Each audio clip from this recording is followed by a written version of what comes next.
Hey guys, welcome back to the Jellyballz channel. My name is Santiago. I'm super excited you're here. Today we're gonna make a quick recap of the week. We have the second episode here of our weekly, always on Friday. So let's get right into it. So headlines and news. I think the one most interesting information is finally the info how you can get the first Jellyball. Maybe for those who don't know, Jellyballz is a very unique NFT collection that you can get on Jellyballz, and you can do that by participating in certain events and doing certain quests. To unlock the first Jellyball, you have to participate in the pool party, and the pool party is basically the first event on Jellyverse where you can get your hands on Jelly tokens.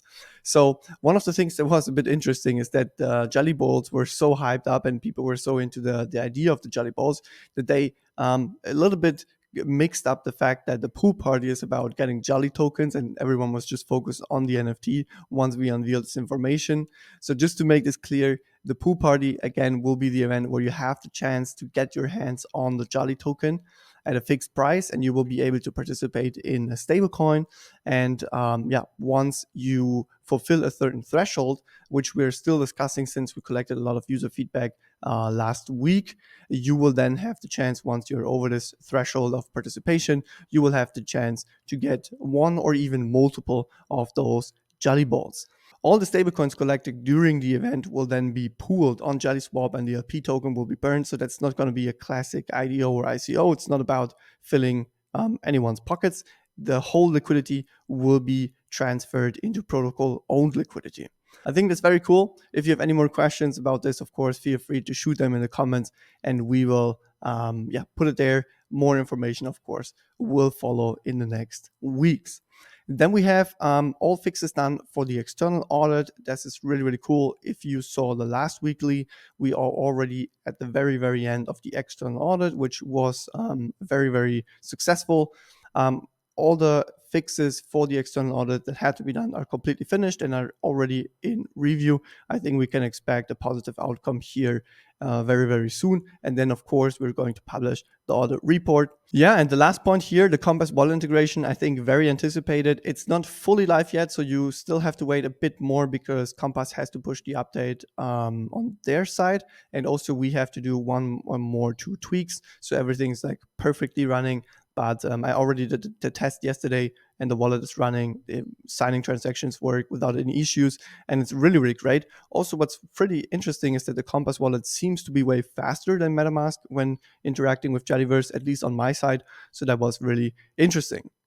Let's look over to the nice to know things. We hosted a bunch of AMAs. We had one with Silo, with the Crypto Wolf community. It's in German and English, it's Crypto Wolves. With the Cappies community and, of course, with the Balancer community. The Balancer AMA or Twitter space is actually today when I'm recording this video here on the Friday. And if you participated, I think this was really, really cool. We gave away some Jelly tokens to everyone participating. So if you maybe want to have an AMA or a community event in your NFT community, just reach out. Let's organize something. That's, I think, really, really cool. Then we finalized the initial pool incentive structure. So I think we can update the tokenomics there as well to have this information out there as well. Of course, this is just going to be the initial pool incentive structure. Once Jellyverse is live, governance is taking over. So that's just for the first days, weeks. Then in terms of roadmap, I think we're pretty much on track when it comes to it. We are right now here at this stage, so Unleash the Dragon. So the whole Jellyball campaign right now is in focus. We are finishing the audits and we are finishing the test and bug fixes and basically waiting for the mainnet release. So once mainnet is there, we can start our deployments. And on the side, we also did some improvements on Jellyverse.community. That's something, of course, that is ongoing and will be ongoing always. And one of the things that we did this week specifically, we collected user feedback. We had conversations with some of you, especially users who are very, very active, just to chat and see what you may like or dislike. So that's something I think would be really cool if you're watching this video. If you have any feedback in terms of the community platform, of the UI or anything else, really would be cool if you share this so we can learn from it.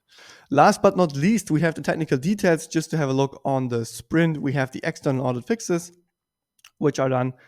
We have community bug fixes. There's one one bug that is sometimes a bit annoying. It's the error 508. Maybe you know this one. It's a swap limit issue. It's not a super big issue, but it's a bit annoying. We're going to fix this probably next week. We have the production checklist just to go through everything, that we have everything ready for mainnet. There has been some realignment on the balancer contracts. That's nothing actually on the contract side, but more on the integration between front end and smart contract side. We have the whitelisting of token changes, and then we have as a bonus here the Compass wallet integration that I already mentioned.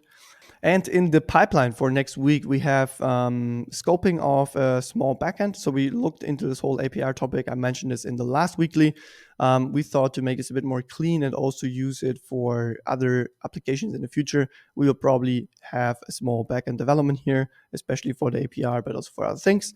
To improve system stability, we are planning to set up a second subgraph because we experienced some issues with this, especially in the last weeks. There were some updates, some issues with the subgraphs, and this can have influence then on the experience of Jellyballz.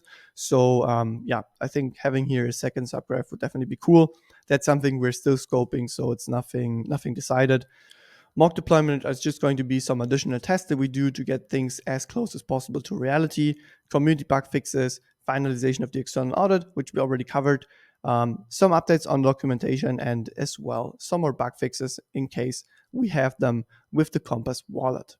So I think that sums it up pretty nicely. I think we had a lot of community interactions, a lot of community events, the Jellyballz weekly, but also all the other AMAs, a lot of touch points, and some interesting headlines, especially here with the Jellyballz, the external audits, the whole governance UI, and the Compass wallet.